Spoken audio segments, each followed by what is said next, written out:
जळगावच्या चाळीसगाव तालुक्यातील पाटणादेवी परिसरात मुसळधार पाऊस पडला। या पावसामुळे डोंगरी नदीला पूर आलाय। त्यामुळे पाटणा निवासींनी चंडिका देवीच्या दर्शनासाठी गेलेले अनेक भाविक तिथे अडकून पडले। नदीच्या पाणी पातळीत अचानक वाढ झाल्यामुळे भाविकांच्या अडचणी वाढल्या।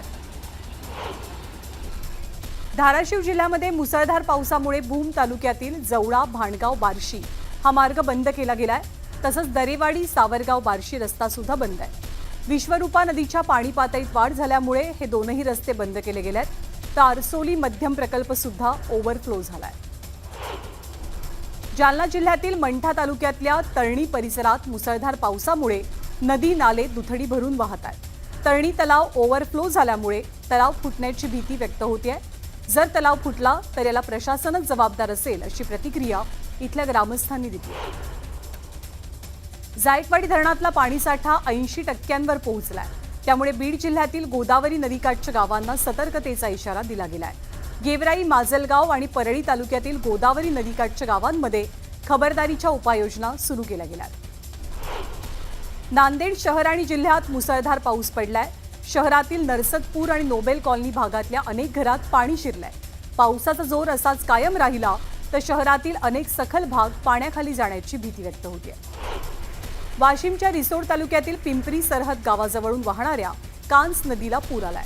पावसामुळे परिसरातली शेती तिसऱ्यांदा पाण्याखाली गेली आहे। तर नेतनसा परिसरातील लोड नदीच्या पुराचं पाणीही शेतांमध्ये शिरलंय आणि पिकं खरडून गेली आहेत। त्यामुळे नुकसान भरपाईची मागणी जोर धरतीये। गोंदिया शहरात मुसळधार पाऊस पडला। या पावसामुळे बाई गंगाबाई रुग्णालयातील प्रसूतीगृह पाण्यात गेलाय।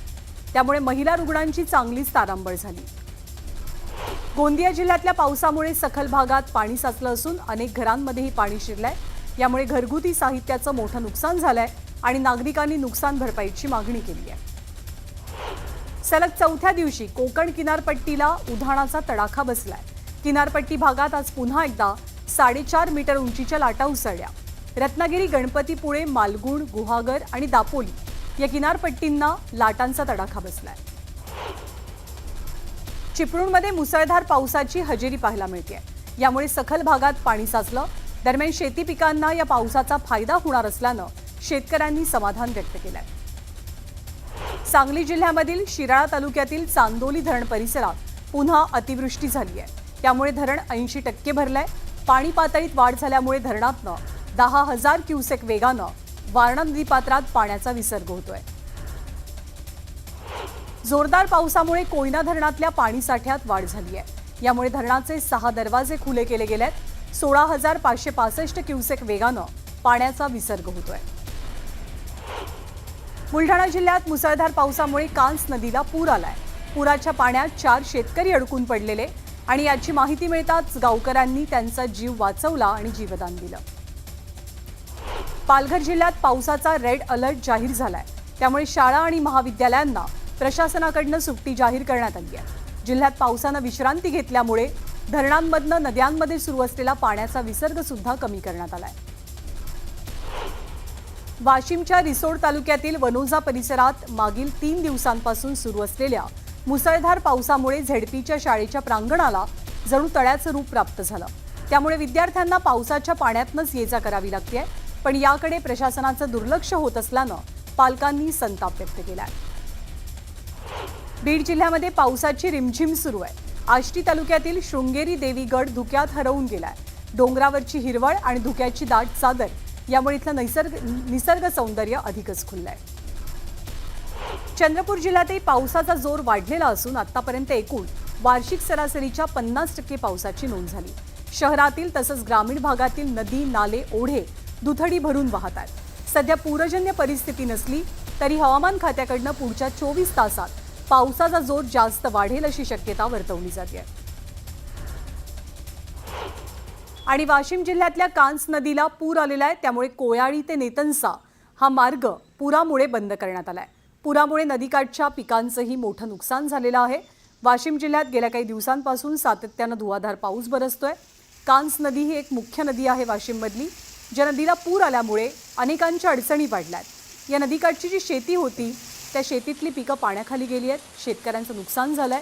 तर सगळ्यात महत्त्वाचं म्हणजे नदीला आलेल्या पुरामुळे कोयाळी ते नेतनसा हा मार्ग सुद्धा बंद करावा लागलाय।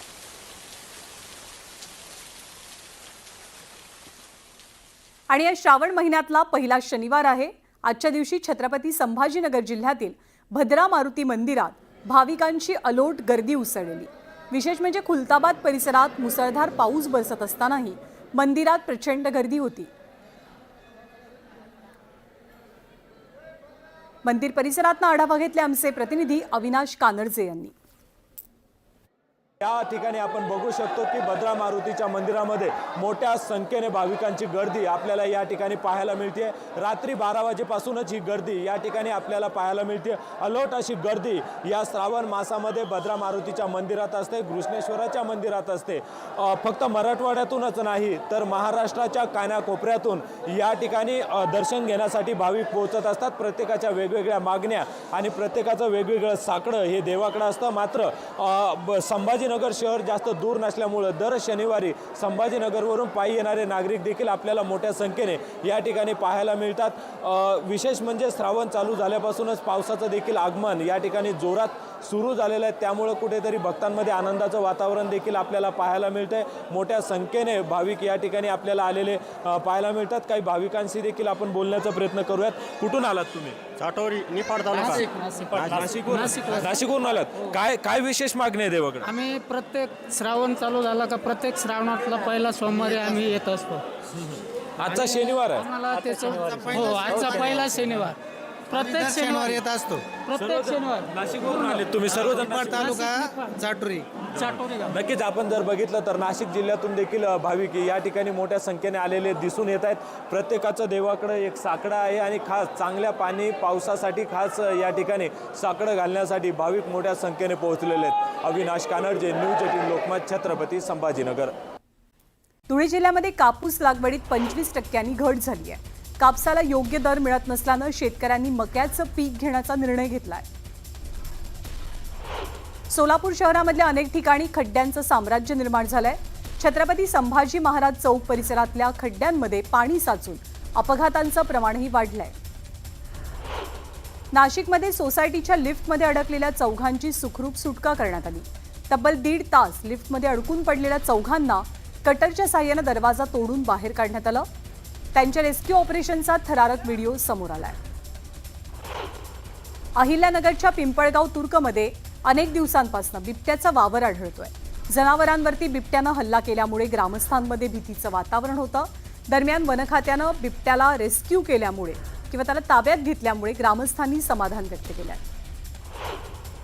पंढरपुरात कॉरिडॉर संदर्भातली माहिती देण्यासाठी बैठक आयोजित केली गेली। या बैठकीत स्थानिकांनी कॉरिडॉरला विरोध केलाय। केवळ 3 दिवसांच्या गर्दीसाठी कॉरिडॉर कशाला हवाय असा सवाल स्थानिकांनी उपस्थित केला।